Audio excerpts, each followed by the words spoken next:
Yan, hello guys. Yan, nandito na naman po kami. Magbablog. Dito po kami, naglalakad ulit. Ito po yung palayan sa amin.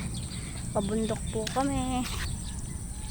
Yan po, yan po ay yan po yung mga gulayan na pinapagbilhan po namin. Tapos ayun po naman yung manggahan. Hanggang doon lang po kami at gawa ng sa may manggat, gawa po nung kuya ko ay nasakit daw po yung paa paglalakad. Ay wag na daw po, sabi ng tita ko, dali lang po daw sa malapit. Yan guys, ito yung ano niya, ito yung palayan sa amin. Yan, tandaan niyo po yung unang post ko po ay nag-post po kami ng itik. Ngayon naman po kambing ang ipopost ko. Yan, maglalakad po tayo.